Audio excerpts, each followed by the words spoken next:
Man, I like this location though. You know, it's pretty. It's a nice location. It's ducked off. You know, it's really private. You know what I'm saying? You got your own little space, your own little thing to do. Yeah, you don't know. You wouldn't know it there. You'll drive past. You wouldn't know. You'll drive past it a million times. Gotta be though. Yeah. Like you kind of gotta have it. Try ordering Uber Eats out here, man. You actually gotta go stand on the street and be like. And you gotta keep sending Uber Eats people a message. Right here. It's right here. I'm right here. Yeah, I'm waving my hand. I got on. You gotta have on a crazy color hat or a flag or something for them to stop. Did y'all like do that on purpose or it's just like? Yeah, like.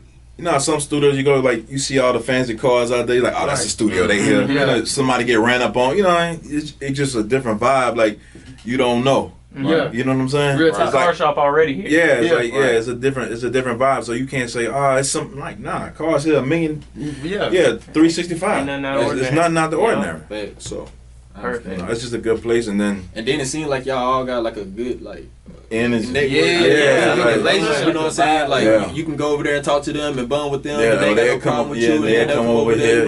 It's nothing. Like, and they know if somebody comes, like, all right, now we don't know him. Right. Hey yo, you got such. Yeah, all right, cool. For sure. So it's a good vibe. Yeah, for sure. Yo, man, welcome back to the Bigg Convo, man. You already know that this your boy Big. And this your boy Lake. And today, we got a very special guest on the Bigg Convo. Yeah. You already know. If you follow the hip-hop wave, you know about this man. If you don't, then, hey, you about to know him today. Let's get it. Yo, welcome to the Bigg Convo, Mr. Bell, known as the DiaperGoat, man. Appreciate the channel. Yeah. Appreciate you, bro. Yeah. What's happening, man? Appreciate you to come through, bro. Yeah. People may know you as a manager, but what do you consider yourself to be like? I guess I'm managing like a consultant and an advocate for producers and artists alike, pretty much. You know what I'm saying? So you get a lot of, especially from producers. Producers in the game, they the first people to get fucked and the last people to get paid. Most producers gonna go through the same thing. It's like, yo, we need your beat. As soon as you give them the beat, I don't need you no more. But what I need to get paid. Yeah, we got you. Yeah. But they out here doing shows now. They out here getting paid. They out here streaming all your stuff. You know what I'm saying? They on all DSPs right now. And you still ain't got paid. They getting $20,000, $30,000, $40,000, $50,000 a show before pandemic off of your record, but you still haven't been paid your $3,500, your $5,000, your $7,500, your $8,500, $10,000. You know what I'm saying? But they out here making hundreds of thousands of dollars on something that you put your hard-earned work into, right? And your time into, and you invested. You probably just to make people don't realize just for a producer to make a beat that they may sell for $8,000, you gotta add up all the equipment they have in their home. How much is that worth? It's probably 20, 30, sometimes 40. If you got a studio, it's over $200,000 in a couple rooms, right?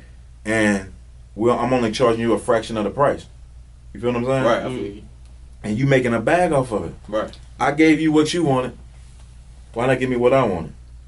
And most of these rappers out here, they street dudes. Right. You know what I'm saying? Or at least they rap about it. Yeah. Right. But think about it right here. If I give you the work and you don't give me the money, it's always gonna be a problem. But being an engineer as producer, I look at a bunch of different ways too. Cause at the same time, like, it's so many beats we done had to make. It's so many nights we done spent in that studio. For sure. We not on the road getting like show money like the rappers get. You get what I'm saying? So it'd be like kind of important for us to be like just good to get out of that. You get what I'm saying? So that's dope. So like what like when did all this begin to like start for you? Like what made you want to get into like managing and stuff like that? As far as like managing producers or just my start? Your start, like. Oh shit. Over 20 years ago. My big dog, his name is Anthony Murray. He was Soulja Slim's manager. So I started with him. And the funny way how I met him was I was managing my next door neighbor in Charlotte, North Carolina. His name was Dictator. And I was sending his stuff out on, back then I'm old, so MySpace. Different people. Yeah, I know about and back I had AOL.com emails. I'm sending out emails and I said, man, we're gonna send this stuff out to BG. So somebody had went in and changed the address to BG Studio to another address and another phone number. So I'm thinking I'm sending demo tapes to BG, and I'm sending the demo tapes to some crackhead spot off of 4 Star Street. I'll never forget the street, 4 Star Street in New Orleans. Yeah. And they was like, yeah, send me 150 and we gonna listen to it. Back then, you know, when I first started, they pay me 150, I'm gonna listen to your demo, I'm gonna play it for BG, all that. Yeah. Sent the money, he said, yo, he liked it, he wanna sign you. I'm like, all right, you wanna sign your artist? I'm like, all right, cool. So he's like, yeah, let's link up this weekend. So I was like, all right, cool. So I rented a van, got my artist, his mama at the time, he's underage, so we drove down to New Orleans. Went straight to that address. I knew so it wasn't no fucking studio. I'm in the middle of the fucking hood. It looked like a crackhead spot, a junkie spot. And they was like, man, we not gonna get out. We not knocking on the door. I said, shit, I drove all the way from North Carolina to New Orleans. I'm gonna knock on this door. Yeah. No strap, no nothing. Retarded. Knock on the door. Some lady, crackhead lady came. She all, you know what I'm saying, booted up or whatever. Big loaded. And I was like, yo, it's such and such here. She's like, nah, that's my nephew. And I'm like, but he don't live here. I'm like, all right. So I'm like, this ain't gonna work. So we fucked up on this one. So I went and got back in the van. We stayed. I'm like, instead of pulling out and going to a gas station where it would say, my dumb ass sitting right there. I'm on my phone. They was like, man, we need to leave. I'm like, man, fuck that. We're gonna figure this out. Right. So I'm on my phone. I'm looking up Chopper City Records. They had 2 locations. That location, somebody changed it for 4-Star Street in the hood. It was a second location off of Chef Highway. I went to that location. Soon as we pulled up, we walked in. BG walked right in front of me. And I'm like, ain't this some shit? It was destined. Yeah, it was destined. Yeah. And so when I went in there and I was talking to his A&R's named Maul the Pimp out of Tennessee. Y'all can go to Instagram. Maul the Pimp, he real OG. Yeah, for real. Yeah. Shout out Maul the Pimp. Yeah, Maul the Pimp for real. And he's like, he said, who you? I said, man, my name Bell, man. I'm from North Carolina. I drove already down with my artist. I said, I sent my demo tape into y'all, but it went to another address and he dropped his head. He was like, bro, you like third person that said some bullshit like that, man, this fucking address. Man. So it had been going on. He said, but you at the right spot. He said, man, we ain't signing nobody right now, but let me go get BG manager and we at least listen to it. Yeah. That's the least we can do is listen to it. So I met his manager, Anthony Murray, and he listened to the record. He's like, yo, he like a pop artist. You know, we do that gangster street shit around here. Right. He's like, we chop a city, we, guns, all kind of shit. I'm like, he's like, but I'm going to put you with somebody else that I know. And from that, I still stayed in contact with him. And then, as I was making my way going to different places, I had what I have at the time. I had a Saturn, driving a Saturn. And I was going all over state to state with my artists, sleeping in cars. And sometimes you ain't have enough money for a hotel. So, we go wash up in a McDonald's and make sure we fresh. You know what I'm saying? Nobody else knew, but we was clean. You really make sacrifices. Right. So we'll pull up at a pilot truck stop and sleep, underneath the lights, police there and stuff like this. So, try to be chill for the most part, sleep in the car, go do meetings, drive different places. And he and I kept bumping into each other. We bumped into each other in New York. We bumped into each other in Houston. We bumped into each other in Atlanta like 4 times. I was at I think it's Cox Studios. It's right next to Stankonia, the Outcast Studios in Atlanta. We bumped into each other like 3 times there.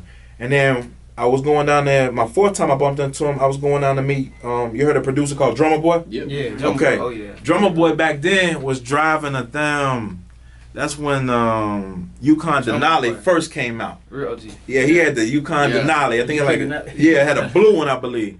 A blue one or a black one. It was nighttime, so I think it was blue or black. I can't remember. And I was like dealing with him and his manager at the time, name was Squeak. And so I'm sitting there right there. I was like, yo, Murray, you need to meet Drummer Boy. This the dude. And this was before Drummer Boy blew up. Yeah. So, because he had this funky tag. Listen to this track, bitch. That was his tag. I remember that. Listen to this track, bitch. Yeah. So he would send me tracks at the time, and I would be shopping on the BG because, this is when he was trying to get on. I said, yo, I probably can get you something with BG. So I was sending stuff through Murray to BG and stuff. He never picked one. I said, Murray, you need to get with him. I'm telling you, this dude gonna do something. So Murray's like, yeah. He said, but nah, I'm gonna get with you though. He said, 'cause I keep seeing you everywhere and you move around. And I need somebody like you that move around. Right. Yeah. Right. And so we got together. I started working for him. And then he started teaching me the game, the behind the scenes, the networking, the politicking, what's going on in the offices and things of that nature. Because there's more to the business than street. Right. You got the artist, that's the street level. Right. You know what I'm saying? Right. It's a street level dealer. Right. you want to get up to the boss in the penthouse. That's what really count. For sure. Street level money is cool. 50,000, 20,000, 100. That's cool. But you want to get to the M's. You get to that by getting behind the offices. You know what I'm saying? You can get to it, doing shows and stuff like that. But to get to that residual income where you can do one thing right one time and you get paid for the rest of your life, you got to get on that level. Right. You feel me? Right. What most of these artists are seeing when they first start out doing shows, it's the street level. You feel me? Right. They want to make it to that. Look at the guy like Jay-Z started on the street level. Look where he at right now. Puffy, he started on the ground floor. Look where he at right now. Fat Joe, he started on the ground floor. Yeah. Look where he at right now. Look where everybody that's starting on the ground floor, and look at the guys that's still here that's doing it. Look where they playing at right now. They're not playing on the ground floor anymore. Hey, you feel me? They got other stuff going on. Right. Yeah. So I learned the street aspect from him, from Murray. He's a street dude. You know what I'm saying? So he's basically like a mentor for you. Yeah. Understood. Yeah, 100%. Big mentor for you. 100%. So especially I learned the game in New Orleans. New Orleans, one of the hardest cities in the world. You mess around and get yourself killed. Yeah, definitely. In New Orleans, bro. Like, and they it's cutthroat, bro. And they New Orleans people, New Orleans dudes, street dudes, they different kind of dudes. Like, please don't, for any sake of imagination, think that you more gangster than that. New Orleans dudes are the most gangster dudes I ever met in my life. I ain't calling no names or nothing. I'm just saying. Yeah. Please respect that. Yeah. Understand that. Yeah. And I'm from North Carolina. Ain't playing. Yeah. New Orleans dudes are some of the most gangster dudes in the world I ever come across. And I done been all over the place, overseas and back. Bro. They like that. Bro, understand and respect it. I'm telling you. For real. For real, bro. But yeah, he taught me that, man. And he taught me how to conduct myself. On that level and dealing with them type of people and what to watch for. I learned what to watch for in North Carolina. A North Carolina street situation is totally different from the New Orleans street situation. Right. You feel me? And dealing with a North Carolina artist is a lot different than dealing with a New Orleans artist. So what did you learn from dealing with a North Carolina artist and dealing with a New Orleans artist? Like, what's the difference? Like, North Carolina artists, man, like, back then, like, the baby is an exception. Okay. It's like, they have more patience. Okay. New Orleans artists, they trying to get it now. They amp up. It don't take but a second. Let one thing go wrong, then they gonna blow up the whole building. You feel me? I'm like, bro, it ain't that serious. Like, it's just one thing. We can get this fixed. Right. Let me go deal with the promoter. And then I'm like, fuck all that. We about to die. We about to see what's on his mind. Like, like, don't, man, we trying to get the money. Don't kill the money. Don't kill the money. Hold up. You know what I'm saying? But you have to understand they come from extreme circumstances. So everything is based off of where you come from in the environment and what you come from and what's in that environment. So, but yeah, I learned that from him, and then from then, his friend name is Aubrey Francis. Aubrey Francis is Juvenile's manager. So I was dealing with Murray, but then I was also working with Aubrey Francis. I learned a different part of the game from Aubrey. Murray's more street type, rough around the edges. Yeah. Aubrey Francis, he has that knowledge of the streets, but suit and tie in the office. Understand that? So you was really getting a lot of information and knowledge from a lot of different OGs, right? Already, and they and both of them respected in their own lane, right? You feel me? So, I was fortunate. There's some people that pay a lot of money to learn the game, from those two guys, and you can mention either one of those today, and people gonna understand who that is. Oh yeah, definitely. Soldier Slim ain't gonna let anybody just manage him, right? And he gonna check your card. Understand that? He gonna check your G. He just not letting anybody handle him. Right. And then I've also had the opportunity of being around his son. You know what I'm saying? Mm-hmm. Baby Soldier. You know what I'm saying? So, and he's a talented artist. Yeah. From New Orleans. And I've been around BG's son, the son of a gangster. He's a talented artist. I've been around Juvenile's son, Mac. You know what I'm saying? Look, young Juve. He's a talented artist. I've been around those guys, and I've been around their children. Right. And that's a blessing. That's an honor, really. Right. Definitely. Because you're being around history. Right. And then history is repeating itself. Right. So being able to move around, being around all those different type of people, how was you able to just adapt like that? Because some people it's kind of hard to Was it kind of easy for them just being able to help you out, or was it kind of hard to adapt around all the different type of cultures and around the different type of people? Because artists can be kind of, like you said, kind of aggressive and. For me, from I guess I was raised by my grandparents, pretty much my mom and my grandparents. So I got like an old school way of doing things, and my granddaddy always says like, always respect people and respect yourself and everything around you. Mm-hmm. You know, like Kevin Gates say, penitentiary rules apply in effect. Yeah. You know, and for me, it's just like core values. I come to your spot, the first thing I'm gonna do before I go into your home, I'm gonna stop at the door, shoes on or shoes off. You know what I'm saying? Respect. Real talk. I'm not gonna go in your refrigerator. Hey, brother, don't mean to bother you. Is it you have some water? I mean, you think I get a glass of water, something like that? Would it be okay? You feel what I'm saying? Right. I don't just automatically assume even though we could be knowing each other for 20 years. Right. I know my partners for 20 and 30 years. I don't go in their house and open their fridge. I ask, is it okay? And I still say, shoes on, shoes off. You feel me? Right. And so the easiest thing for me to navigate around that is just being respectful. Yeah. You know what I'm saying? Even if you don't know things, if you just, the basic respect, you know, somebody help you through it.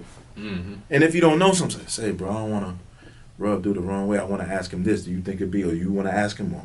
You know what I'm saying? We need to get this done. He seemed like he in a bad mood. Do you want to have your partner ask because we need to move? You know what I mean? Just whatever. Right. You just gotta, until you feel that person out, feel that temperament out. Yeah. Yeah. You just have to take your time. Because I'm not from there. Right. You feel me? Right. I was people like, I can go anywhere, man. I own the streets. No, you don't. Yeah. Right. People like, I can go anywhere. The earth, my turf. No, it ain't. People allow you to be in certain places. Right. You know what I'm saying? When you go over there where Nipsey spot at, you know. So awesome, like you might want to get a pass before you come through there with a red hoodie on. Oh, definitely. You feel me? You won't come through there. Yeah, I understand it. You might want to talk to a few people. You feel me? You go to Houston. It might not be a good idea to say the wrong thing about Jay Prince. Always respect. You might not want to say nothing wrong about him. You might want to talk to a few people before you start going through the club and acting reckless. You know what I'm saying? You might want to have a couple conversations. Right. You know? Same thing for New York. You go in certain areas. You might want to talk to a few people and see if everything cool. You feel me? Right, I feel you. So it's just respect, man. I feel you. You know? Do you what you been in the game, as long as you've been in the game, do you find it kind of difficult, or you still use kind of the same strategy in a way, or? It changes, bro. It's like being in this game is like having a Mac computer. If you had a Mac computer for 2010 and you try to use it now, boy, you behind. Hey, last year's MacBook Pro, the MacBook Air this year is better than the MacBook Pro last year. Mm-hmm. So you know what I'm saying? You got to constantly upgrade what you're doing. Like I used to have more of more of a softer approach in the game. And what you mean by that? As far as like more of like a passive. I was, real easy going. Okay. And dealing with labels, real easy going. Cool, let's work this out. Let's this, and then eventually, you get steamrolled every once in a while. Right. Like okay. And then it hit you the wrong way. Yeah. Like you want to get you're trying to get your producer paid. You're trying to negotiate these terms. You might have a label or artist manager saying, "Nah, this our budget. This is what we got. This is what it is." And you be like, "Okay, well, he said that's all they got, so I guess we should take it, right?" We don't want to lose this deal. Like I was passive, and I'm like, that's not the true art of negotiation. Right. Mm-hmm. The true art of negotiation is I give up something that I want for something greater. You give up something that you want for something greater. So we both give up something to get something that we want. Right. We lose something to gain something. Right. That's the art of negotiation. True negotiation. Right. And as I grew, I had different mentors, like Dame Dash, the one that was partnered with Jay-Z, helped start Rockwell. Yeah. He's my OG right now. I could call him on the phone. He'd probably pick up for me. Man, shout out Dame Dash. Yeah, for sure. When we get off, I'm gonna call him. Oh yeah. Yeah. For sure. And we'll have a conversation with him. But he used to always tell me, he's like, learn from my mistakes. You see him on videos gassing out, blowing up on people. Yeah. Okay, people look at Dame as being crazy. Dame ain't crazy. He's passionate about his people. I'm passionate about my people. However, that type of approach is perceived overbearing and to a degree, is frowned upon. Right. You feel me? Right. Crashing on people, I don't do that. Some of my approaches on email are aggressive, but it's not overbearing. Like when I deal with labels and I'm dealing with attorneys, a lot of times attorneys are on emails with me and they think I'm an attorney. You understand what I'm saying? Right. I went to school for law, I just didn't go to law school. Okay. That's what I tell people. Okay. So I use the stuff that I learned in college, and I also befriended several attorneys along the way. One of my greatest attorneys and my greatest mentors, his name is Morton Fry. He died 2 years ago. He was Clive Davis's attorney. He bought and sold Arista Records, not once but twice, for Clive Davis. He's represented Bill Clinton. He's represented the different sultans and sheiks in Saudi Arabia and Dubai and Bahrain. And through him, I was able to learn different things, different approaches about publishing, the art of negotiation. Like Jay Prince said, the art and science of respect, but the art and science of respect within negotiation. Right. How to get pushed, bounce back, and professionally push back. Because a lot of times, an attorney will push on the manager, and then he'll be like, "Fuck all that, we ain't doing that." You can't handle business like that. But how to professionally push back with facts, points, case law. So I can sit here and quote case law when I'm talking to an attorney. And, that's one of the things that attorneys hate when dealing with a layperson. Layperson meaning a civilian, somebody that's a non-attorney. Right. They don't like it when a layperson challenges them, but is correct in doing so. You know what I'm saying? Right. Because a lot of attorneys in this game, they can shoot you a bunch of shit, and because you're not an attorney, they can kind of squeak some things by you, like, damn, he said it, so I guess it's law. Right. Just like a doctor can tell you, well, you have this going on, you got that going on, and a lot of people believe it because it's a doctor, they're God. Right. No, man, that's why you get a second opinion. Right. You know what I'm saying? That's why you go, I might get something from an attorney, I'm knowing half of what he's saying is true, but the other half, it doesn't sound right. I'll talk to my attorney, and then I might go consult with somebody else. Right. And it's like, yo, this is what we're thinking. What do you think? Yeah, I've seen this before. It's this.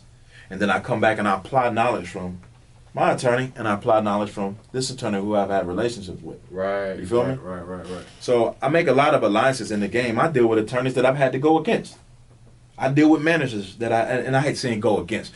I've dealt with, let's say, opposing counsel. Somebody that was on the other side, because I hadn't necessarily, it may be a situation where we agree to disagree, but it's no tension. Right. It's just a professional disagreement, or I want for this point and they want that point. I don't want to give up this and they don't want to give up that.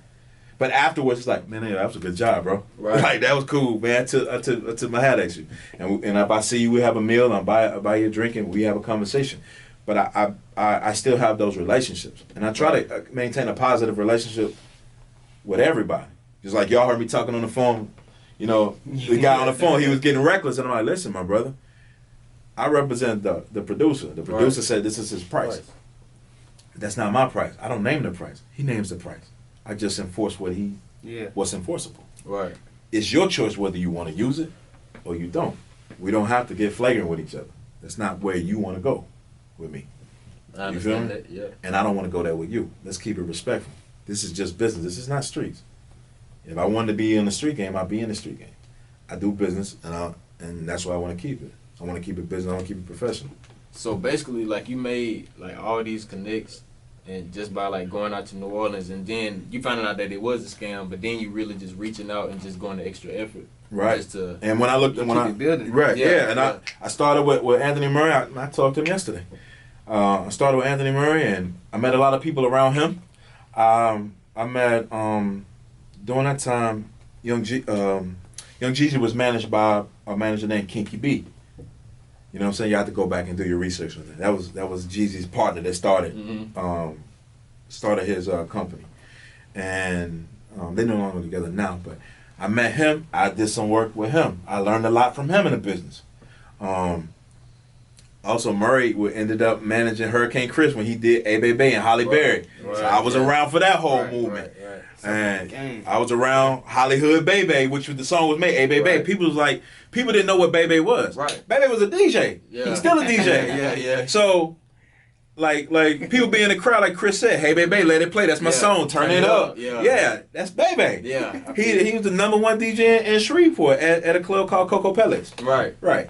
And he would turn. I know he would turn. Bro, yeah. Bebe in Dallas right now, man. Bebe the guy. Yeah. Bebe the guy. Bebe had, bro. I'm gonna tell you how hood Bebe is. In Shreveport, Bebe had a house. You probably can find it on YouTube. He had a house this big in Shreveport. Probably still got it. House this big, literally big as this room. That fucker had a gate in front of his house, like he had an estate. The house this big, the gate bigger than the whole house. He had a gate that big around the house, right? Me and Andy Murray went to the house. I said, bro, who house is this? He said, that's Bebe, bro. He hood, bro. He hood. Yeah. We walked in the house, bro. Soon as you walk in the damn house, that motherfucker had this big ass damn gold toilet. Gold bathtub. I said, bro, what the fuck? He said, man, that's Bebe, bro. Bebe had this big ass the bathtub bigger than the whole fucking house. Crazy. I think he still had that house, man. But just being around, looking where people are at now, you look at Bebe was in that, right? Right. I haven't been to his house in Dallas. But I've seen pictures. Bebe driving a G-Wagon. Bebe got big dually trucks. He got come on. That ain't this. He ain't making the same Bebe money from back then. Everybody out there has progressed into something. You feel me? Right. So it's been a blessing to still have those relationships where we can call on those. You know, like I look at the baby. The baby started with his manager Arnold Taylor. I've been knowing Arnold Taylor for 15 years. Mm-hmm. He was so he was been the baby manager for ever since he was like Baby Jesus and all that. Yeah, Arnold Taylor. Yep, Arnold Taylor, and his co-manager's name is King Carter. And I've been knowing King Carter. He started out being a rapper. I've been knowing King Carter for 10, 15 years. Okay. So he's more on my age bracket. Arnold Taylor is a lot older, a little older than me. But you know, I watched that progression. Arnold Taylor used to be the radio guy for Yo Gotti and DJ Khaled. He used to be that person, radio guy. So I know him for that. Right. You know, get him to do radio stuff, radio promo for independent artists in North Carolina, but also for the big boys. So he's been on that level. So I watched that progression. So just being able to be around those guys and be in that company and having a relationship to be able to call on, you know, that's power. Yeah. So, you know, and these guys, you know, they still give kudos. They see when I post up a record of things of that nature. Right. They still give kudos. Honor, give me a shout out. I'll text them, yo, congratulations. I saw you and Baby out here stunning North Carolina, and I saw you got him a Lambo and all that. So, man, congrats, man. Let's link up. Yeah. You know, on the next project. And it's all positive, man. The name of the game is just staying positive amongst the people. Right. You know? So never burning them bridges. Yeah, 100%. Sometimes they burn, bro. Yeah. And you just gotta. If I burn a bridge, you deserve it. With me, if I burn it, I'll burn that motherfucker with me and you standing on it, and I'll make a statement. Reason behind it. Yeah, it's a and I stand by it. Yeah. Yeah, and make no mistake about it. I'm gonna let you. It's me. Woof. And I stand right there. And if people know I burn the bridge with you, they know. You know, people know me well enough to know if I don't fuck with you, like you really did. Yeah, because I'm a pretty cool cat. Like, yeah. So let me. Coming from a producer, is it? What's your thoughts on a producer at home? Like, they don't have a manager. Right. You get what I'm saying? They don't, and they work with artists. Sure. You get what I'm saying? But like, they don't know how to get their beats to bigger artists. Do you feel like they should go find a manager, or what you feel like they should be a good method they should go about being able to get a connection with a bigger artist? Right. Well people, I get DMs all the time about.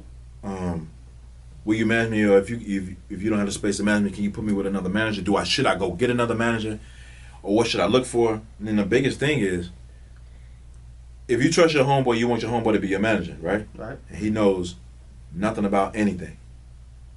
Can he protect you? No. He doesn't even know what to look for at all. That doesn't mean that he can't eventually be your manager. Right. Look at what LeBron did. LeBron had people around him, and he put all his people through college. Maverick and all them. He put them with the people that was handling his stuff so they could learn. And then he moved them out the way and he got Maverick. Maverick's still there, right? He's still there. He's still there. So just because your homeboy just because your homeboy is not well versed in the art of negotiating in business when it comes to this, doesn't mean he can't learn it. But get with somebody who has a relationship. Have him, because most people that know information, they don't want to share it. Right. Mm-hmm. But just have him be there and say, man, pay attention. Observe. Or watch it. Yeah. You know, he ain't gonna give it to you, but take notes. Make your own relationship. When we're around other people, make your own relationship. Ask different questions, things of that nature. And he can build up his knowledge. Get some books. Read. Apply what you're reading. And listen. When you read something, put in your head, and when you see, you're like, yo, he said that in that book. Yeah. I waxed that. Okay, that does work. Confirmation. Right. And once you get to that level, then your partner can be your manager. But for right now, if you're trying to get into that game and you're really looking for a manager, get you somebody that has relationships, that is versed in art of negotiation, that understand contracts. The thing about managing a producer is this: if you get a producer agreement in as a producer, and you handed it to your manager, and the first thing your manager does is pass it off to an attorney, it's the wrong manager. He should know it. He should be just as versed about that producer agreement as that attorney. Because we see these all the time. You understand what I'm saying? Gotta be protected. We see this all the time. Yeah, I'm not saying you're going to catch everything an attorney's going to catch. Right. But you should be able to catch 65% of what's there and understand it. So I say that to all men, like, bro, you should understand a producer agreement. I can rely on a producer agreement just like an attorney. I could redline and send it. You thought an attorney did it. But I learned that because I befriended attorneys. A lot of people look at attorneys like police. Man, ain't for my old attorney, man. He old. Man, you need to make friends with an attorney because they'll show you some stuff. They'll educate you because just because you're a producer doesn't mean you shouldn't know your own business. I tell my producer all the time, anything you want to know, ask me. I want you guys to be educated on it. Like, you know, Mook on the Beat. Yeah. I sent him an hour and 10-minute YouTube clip just on publishing. Y'all can contact him. When we get off, we're gonna call him. Yeah. And he'll tell you, nah, he showed me everything. I didn't hide nothing from him. I want you to see it. I want you to see it. I want you to understand it. A lot of them like, man, I don't have time, man. Just deal with it. But I offer it to him. I don't hide it from him. Right. I want you to understand. A lot of people want to keep you in the dark. I don't want you in the dark. I want you to see everything that's going on. So you're more than a manager. You're a mentor at the same time. I try to be. You know. I try to be. And even like, and I no longer manage Mook. Right. And we still talk. Right. You know, that's the thing about me. If I manage somebody, I no longer manage you anymore. Why we gotta be enemies? Because most of the situations with me, there's no beef. Right. It's like, okay, you feel like it's a better situation over here, and I'm like, my brother. That's my thing. Right. I tell it to anybody. My brother. No problem. Your own man. Yeah, like, you know what I mean? Nah, man, you sit, man, I got you locked down for 88 years. Like, no, man, that's cool. Yeah. My job is to promote your best interest. And I may see your best interest as this, but if you see your best interest as that, I'm going to support it because that's your decision. Right. I'm going to support your decision because I don't ever want it to be said that you didn't support, you know what I'm saying? Yeah, right. Fact. A move that I wanted to make. I'll tell you, I wouldn't make that move. However, if you want to make that move, I support you. You know what I'm saying? So, you know, I'm still cool with, you know, there's a couple dudes that I no longer manage, but I'm still cool with them. They can call me, ask me for advice, and I'm gonna help them. Right. You know what I'm saying? And I got guys that call me all the time, and I help them. Right. Anybody can call me, and I'm one of the guys like I check every DM. It may take me a minute to get back to you. Right. I check every DM. And I tell somebody like, yo, here's my number, call me. And the thing about these young dudes now, you give them your number to call you, and they texting. Bro, if I give you my number to call me, call me. Don't text me. I say that all the time. Yeah. I appreciate that. Call me. Don't text me. I want to hear your voice. Let's talk. Mm-hmm. Like, let's, you know. And whatever question you have, like, ask it. If I don't know it, I'm going to tell you. I don't know it, but I'll find out for you. You know what I'm saying? Right. You'll never know unless you ask, though. Right. Yeah. So, what got you stationed here in Orlando? I got married. My wife lived in Orlando. And that's just one thing about being married. You don't uproot a female and make her uncomfortable just to make yourself uncomfortable. Right. So my thing was, nah, stay where you at. I come buy a house here. It's no problem. And that's what we did. Thanks. That's what's up. Yeah. So it wasn't so you came here and just fit right on in, made it work. That's it. It was just like that for me. Yeah. Like, yeah. Did you feel like it was a sacrifice for you, or you feel comfortable doing it? What, moving here? Like, yeah, just. Nah, it wasn't a sacrifice. You feel comfortable. Nah, it wasn't a sacrifice. I brought my 3 children. I had custody of my kids, so packed up the kids. I had, they knew, or they met her and everything was cool. We got married and everything. They knew we were gonna move and they were cool with it. And just the transition wasn't that bad. Man. And they took it on the chin like a champ, and they like it here. The weather's always nice. North Carolina get cold. Yeah. 20, 30, 40 degrees. Here it's like we shorts most of the time. Yeah. Right. And they was cool with it. Hey, that's love. Do you feel like producers need to be in a great city to elevate or involve or be around great action, or you think it's cool for them to be, just sending beats out? It's convenient to be in a great city, but there's also a benefit to being out the way and you just plug in and unplug. So it's like, okay, we're in Orlando right now, right? Okay. I got a spot in Miami. We go work in Miami too. So Miami to me is like Atlanta. This would be like Charlotte. Okay. You feel me? Yes. Okay. So it's like when I'm really getting into the groove and I don't want to be bothered, we ain't here. Ain't nothing coming around. Right. Now I want to get into action. I want to take what we created and get into the action. We go get in the mix. Go get in the mix. We do our business. And then we come back and we focus again. Right. A lot of times when you're around all the action, you can't really get that focus, that vibe, because there's too much going on. Sometimes you got to just get by yourself. This is like the library in here where everything quiet. You kind of just focus on your craft and fine tune it. You go out there, that's the show. You go out to Miami, it's the show. You got the car show, you got the woman show. Yeah. You feel me? Yeah. You got the club show, strip club show. Yeah. You got every show you can get. Yeah. So, it's a lot of distractions there. So you want to make sure you have everything you need. Once you get there, you plug in, do what you got to do. Have fun or whatever, you're going to hang out, and then you come back. Hey. So, but you can send out beats, but another good thing is the art of collaborations. Everybody collabing. Okay, you may not have any connections, but guess what? You might call DJ Swift. DJ Swift's got a lot of connections. You might call Drum Dummy. He got a lot of connections. Send you a lab. Hit Lil K-Dub. Send him a lab. You know what I'm saying? You might hit ATL Rainey, send him a lab. You might hit Circle, send him a lab. You might hit Vital, send him a lab. You know what I'm saying? These are people that may be in the studio. So it's like you're living through them at that point. And when you in the studio, you just hit them up. All right, I'm in the studio with such, send me some labs. You feel me? Thanks. One hand watch the other, both watch the face. That's how you do it. So if you don't have connections to people, DM somebody to have some connection. Especially if you got the talent. The talent gonna speak for itself. Gonna speak for itself. 100%. So at this current moment, what is it in particular that you're working on? Like, is there anything big that you're working on, or? Through the grace of God, man, we've been fortunate enough to be on pretty much most of the major hip hop albums that have come out. You know what I'm saying? Right. Like we just did Pooh Shiesty Ugly. Okay. Featuring Gucci Man. Okay. Yeah, it's Doc Playboy, and now Wave is like, it's Doc, but now it's from North Carolina. That's crazy. And it's like a friend of mine, Bill Mesbahi, he's a A&R Alamo Records. Okay. He's from New York, and he manages my guy from North Carolina. And I'm managing Doc Playboy, so it's crazy. So we on that. Also something on Dirt album, huh? We did The Voice. Trill Dynasty, I managed Trill Dynasty. He co-produced The Voice. He out of Japan. So it's crazy thing managing him. So we talking.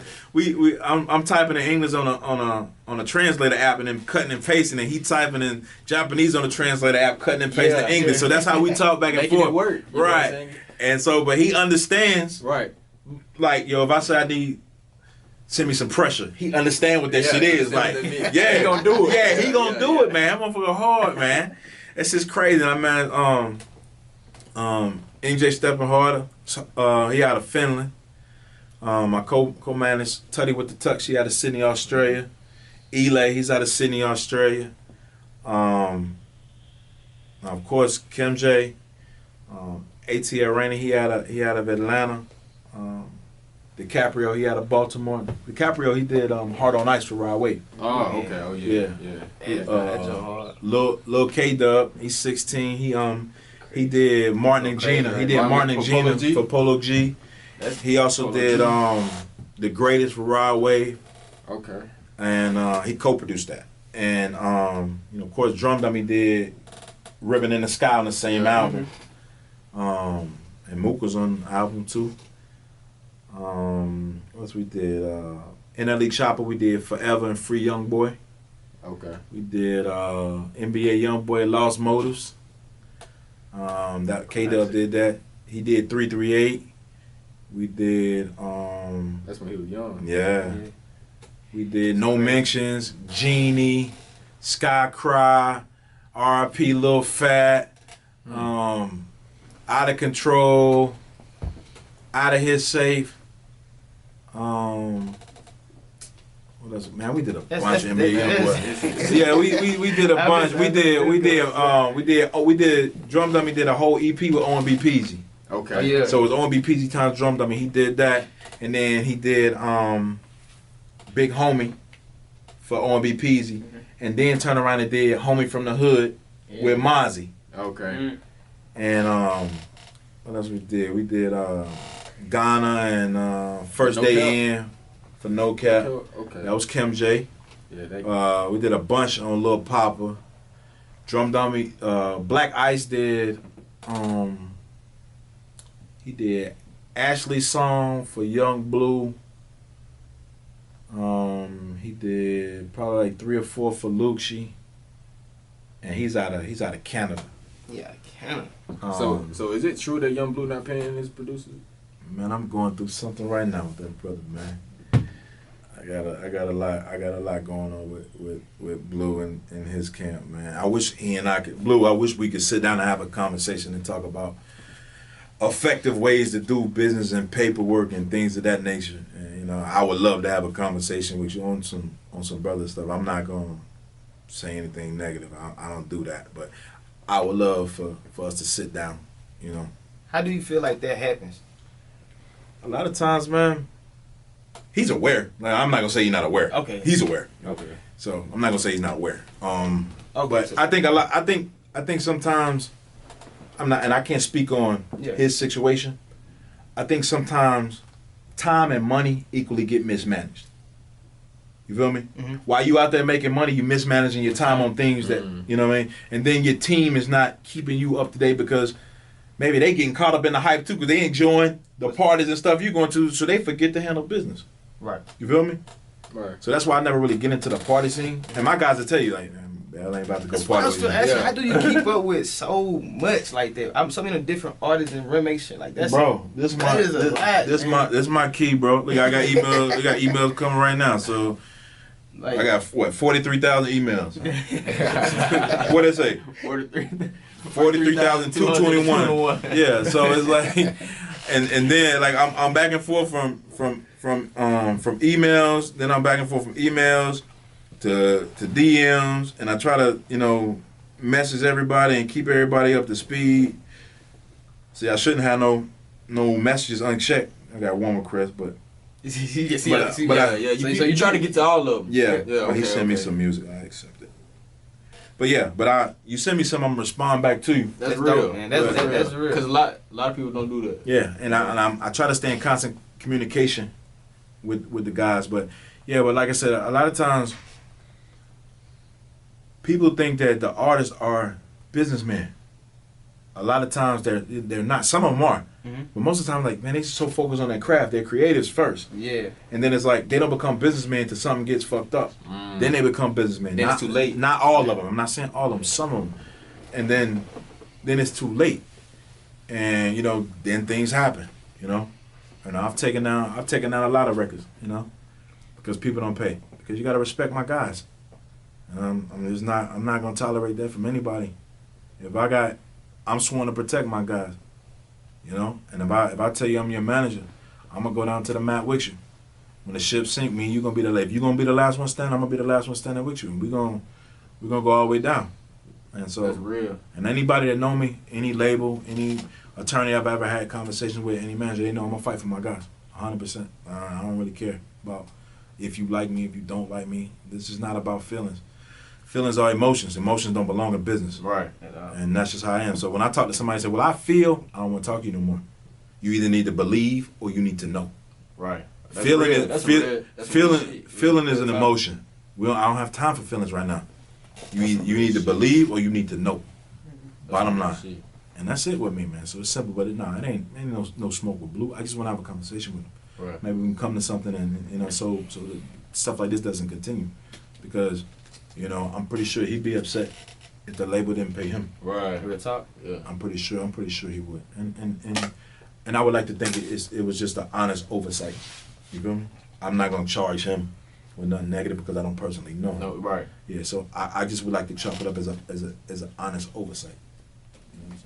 So what happens when you figure out that it's not an honest oversight and like somebody's legitimately trying to screw you over? Like, do you have like a whole nother mode that you go into in that case? I have a whole nother mode, but I handle things kind of like an attorney. I'm a professional. Mm-hmm. So, I might send an email and say, hey, we need to have this this needs to be rectified by in the business 5 p.m. Or I might say in the business 5 p.m. tomorrow, or in the business by Wednesday, or in the business by Friday. And I give you a warning. If you you put out something on my producer, and I'm telling you what our price is, and we need to get a producer agreement, and you waiting 2, 3, 4, 5 weeks, you know what I'm saying? And I'm gonna let you slide. I'm gonna let you hang yourself, because it's gonna be professional. I'm like, listen, you give them a warning. Like, listen, okay, we need to get this done. Give them another one. We need to get this done. Another one. And then my last time I talked to you is, listen, if we don't have this by then, I'm going to take it down. I don't want to do that because the labels lose money and the artists lose money. Mm-hmm. And then the potential for the producer to make money goes down the drain. Right. I don't want to do that. It's a no-win for anybody. Yeah. But business needs to be handled accordingly. That's all. If you and I come together and we have agreement, and you say, hey, I'm going to sell you these Jordan 5s, they're $300. I give you $300 and you don't give me the Jordan 5s, that's a problem. If you give me the Jordan 5s and I don't give you the $300, that's a problem.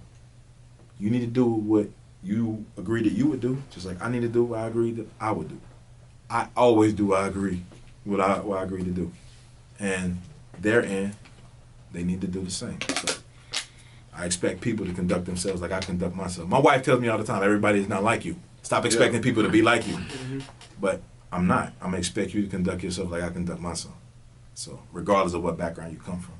You know what I'm saying? Especially when it comes to business. Yeah, especially when it comes to business. So, that's I feel like you can only conduct yourself one way when it comes to business. And that's like the right way, respect. Right. That's simple as that when it comes to business. Right. And that's all, man. All I want is notice I never say all I want is for me to make money. I always say what? I just want my guys to get paid. Yeah, I just want my guys to get paid, man. And I want them to continue to be creators, continue collabing, continue to be a part of some big records. You know what I'm saying? And I have no problem with labels, and I have no problem with the A&Rs. I have no problem with the execs. They do what they have to do. They're doing their jobs and things of that nature. And I always think there's a happy medium when you're negotiating. Right. What you think is a good way to say if an artist and a producer have a great relationship, sure, and they have plenty tracks, like they constantly in the studio working, well, and they be like, well, man, I just want to be in the studio with this artist and I just want to create, but I don't want to put out everything that we do. How do you feel like that should be handled? Do you feel like producers should be getting paid for like everything, even if they're not putting the tracks out? Nah. I think that's just a part of the game. It's part of the game. You know what I'm saying? That's just a part of the game. It's just like saying every outfit you try on in the mall, you got to pay for. You feel me? Right. I'm only gonna pay for the ones I'm keeping. Right. Yeah. Once I put it in a bag and I ring it up, and the ones I'm taking with me, that's what I'm gonna pay for. Because I tried it on, shit, I'd be broke. Right. I done tried on a lot of shit. Yeah. Shit. Right. So So you feel like only when putting the record out. Yeah, absolutely. And another thing is like you should tell them like, hey, listen, you're not the only person that I shop this track out to. You feel me? And if somebody else was biting on the track that you put out, but you know you did it with him, give him a call. Say, hey, we got this track here. Are y'all gonna put this out? I don't know. Like, well, I got somebody want to buy it today. That's up. You give him a courtesy call. And say, are y'all gonna buy? Because he's ready. The label ready to spend money on this right now. I know I did it with you first. So if you're gonna do it, we need to do an agreement, and I need to get paid for that. If you're not sure you're gonna do it, I'm letting you know I'm gonna go over here. Right. You don't want to stop anybody's money. They shouldn't want to stop your money. Right. That's why I was wondering because like even the artists that I record, Right. like with them, I do like we lease the beats regardless. Like Sure. whether you put it out or don't put it out, you know. Right. I just feel like that like producers should get paid on that too. So that was curious to me because I didn't know how that works in that word as far as it just depends on what level you at. Like if you're dealing with like on the leasing end, I mean, cool, you do your lease thing.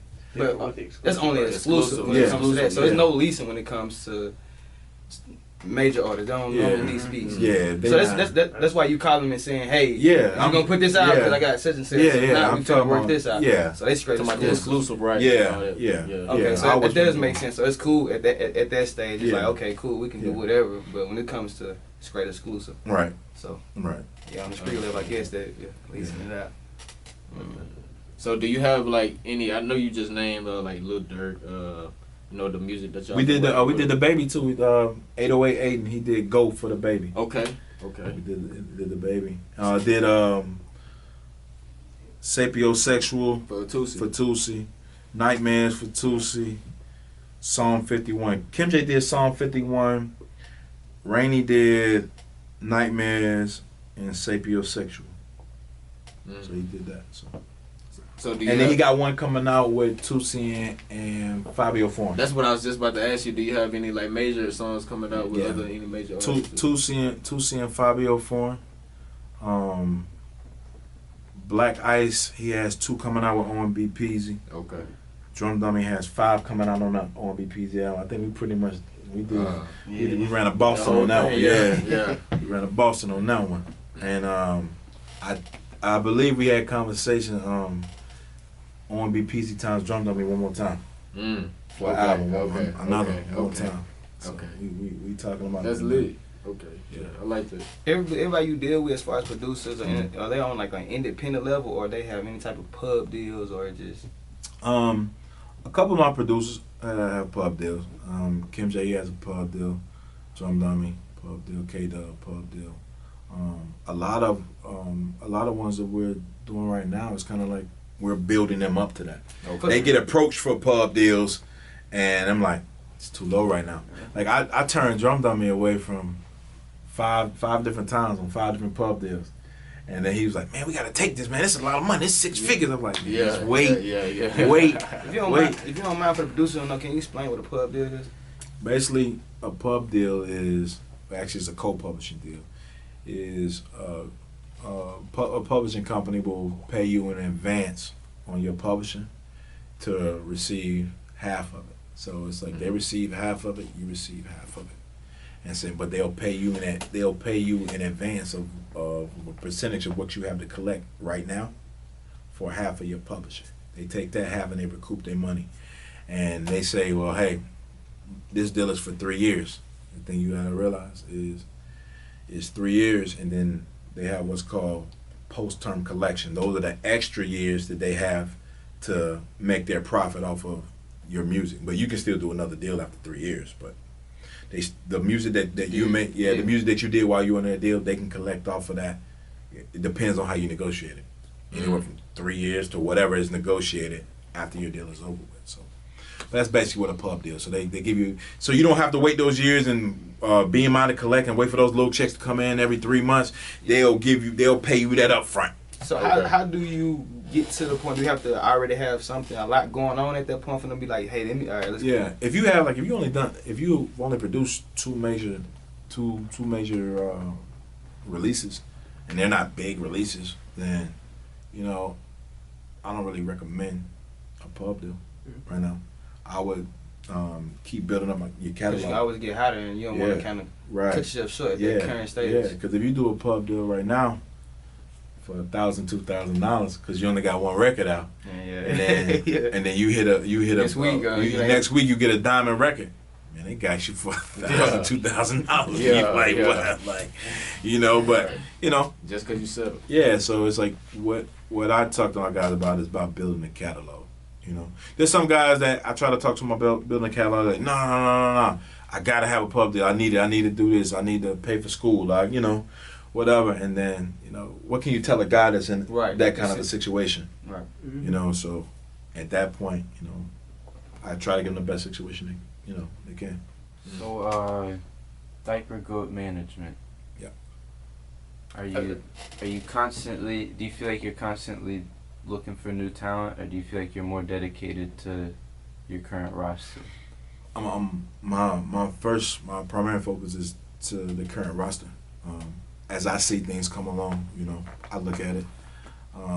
Man, it takes a lot of work to keep up with producers. Like I manage a artist out of Baton Rouge named Wap Beezy. WAP. Yeah. Oh yeah. Okay.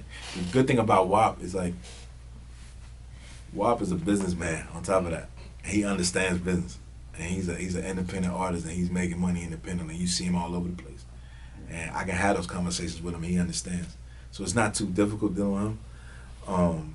But when you're dealing with all these different producers, it's a lot. So you have to be structured and keep up with what's coming in, what needs to go out, who has this placement, what this attorney say, what did the label say back on this. And she said we couldn't do this, we can do this percentage, but we can't do that percentage. So you got to keep up with all those different things.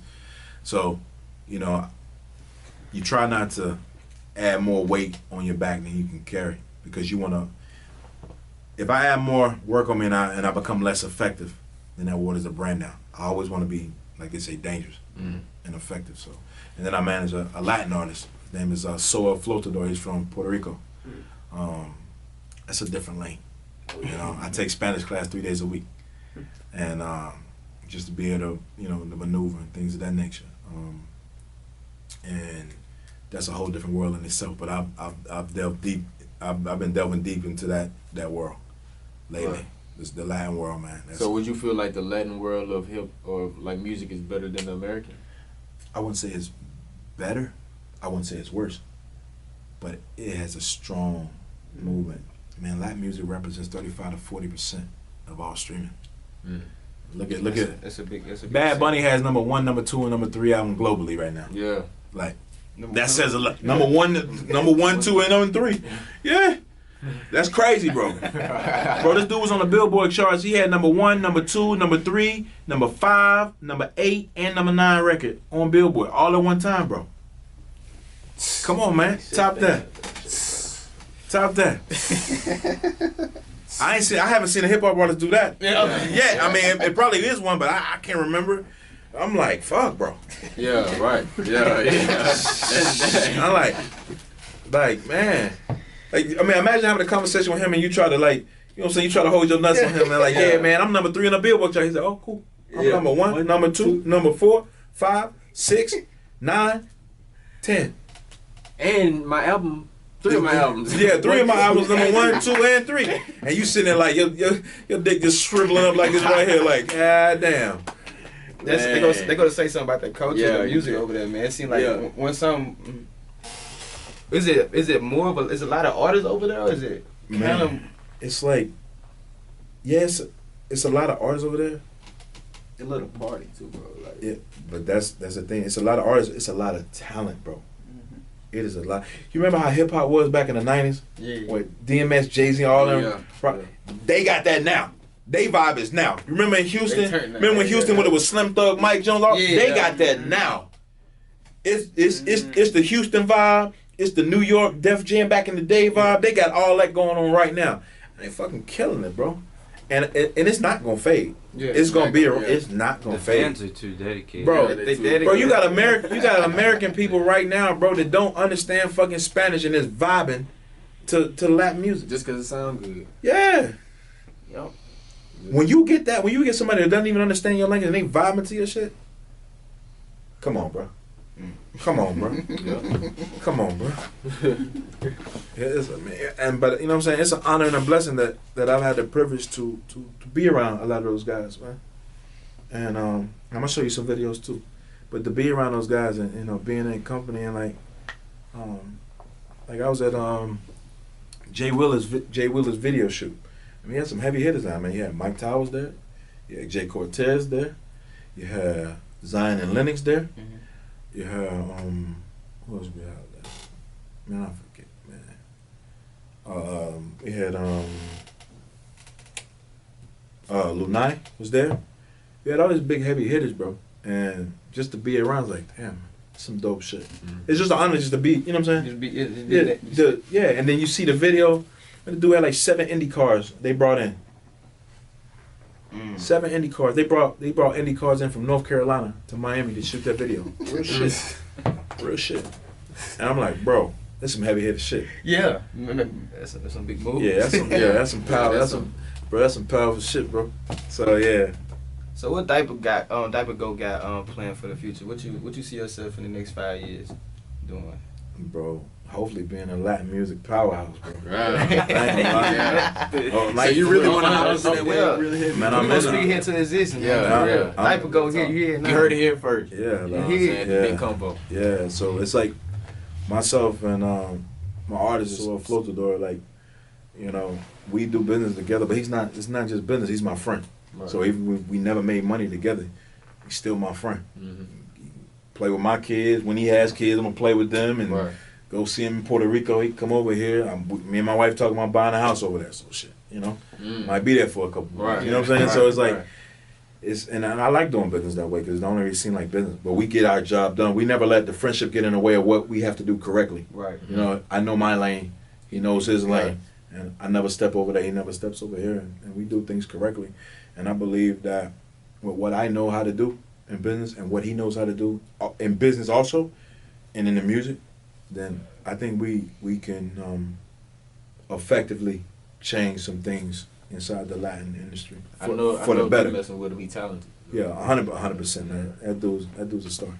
He's a star. So is he like what kind of Latin artist is he? Is he like a rapper, or do he sing? He sings, but he can rap too, man. Okay. I caught him on some stuff. Like, okay, yeah, I'm gonna play some stuff for you, but I caught him on some stuff. But he dope, man. Okay, yeah, he dope. I'm gonna play some stuff for you. Okay, yeah, but yeah, that's what I see. Like I really want to dig more deep into the Latin scene because I think there's some things that together he and I can shift. And make it a better situation for not only the Latin artists but also the different Latin record labels. There's other things they're not doing that I see that they could be doing, and I'm not gonna share it. I'm just gonna do it. Right. But you know, but I see it. Right. You know, well, we're gonna make some changes. That's the goal, and it's not about people say, "Oh, you doing it for the money?" Like, nah. Like I'm cool. Trust me. Yeah. I'm okay. Yeah, right. I'm gonna come fix them up. That's what I'm finna do. Fix the game. Yeah. I'm cool. So it ain't about the money. It's just now. You know when you get to a level when you make money, it's like like playing a video game. Once you beat the game, it's like now I want to see if I can beat the game with the biggest score. Yeah, right. Yeah, it's right. I'm cool. It's not about the money. Now it's about making history. We made money.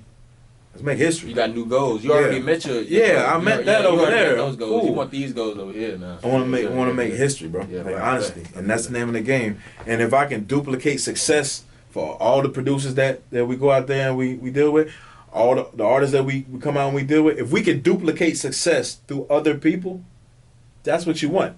Like when you have kids, if you're successful, you want to duplicate your success through your son, through your daughter, through your niece, through your nephew. You want to duplicate those things because that's what real success is. It's not just about being successful; it's about duplicating it. You know what I'm saying? Not just for you, but for other people. Yeah. And if you can't duplicate success, then you were just fucking lucky. Right. And there's nothing wrong with being lucky, but I want to be talented because I want to be able to do it over and over again. I don't want to rely on luck to do it. I want to rely on talent and ability. Right. Exactly. And to be able to duplicate that. Exactly. And in 5 years, it ain't no guessing. This shit gonna be done. Right. Yeah. Because you believe it. Yeah. I know that shit. Yeah, you know it. It's a fact.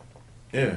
Facts. Yeah. It's a fact. It's not gonna be easy though. Oh yeah. Yeah. Nothing worth having is easy. It's like Tiger Woods. Like Tiger Woods when he first went to the PGA. They ain't want that motherfucker there. Yeah. Shit. You think they want me there? Yeah. Right. Then Tiger came back from a broke back and then still won. Yeah. Yeah. So it wasn't easy for him, but yeah. So just want to do good by the people and make some history and have fun doing it, man. Right. That's all about having fun. I'm really having fun now, man. I'm watching these young producers do their thing, and I'm watching Soul, and I'm watching WAP out there. I think WAP think WAP has smacked every shaking ass in the South by now. Cause every time I see him, every ass shake, he got an ass shaking around, and he smack. I'm like, bro, I think he done smacked every ass that shakes in the South, bro. Goddamn WAP, boy. He be tearing the sip up. Bro, I'm telling you, bro. He come through, boy. Yeah, he killed Mississippi. Bro. Oh yeah, they Jackson State. Oh, they bumping them. They bumping them. They bumping them. Yeah, WAP got there. He killing it. Yeah, I like WAP though. Yeah, he gonna get you though. He gonna get you. Yeah, he gonna get you there. So, but yeah. Man, you already know what's going on, man. It's the Bigg Convo. It's your boy Big. It's your boy Late. DiaperGoat, man. Hey, man, y'all already know what's going on, man. For sure.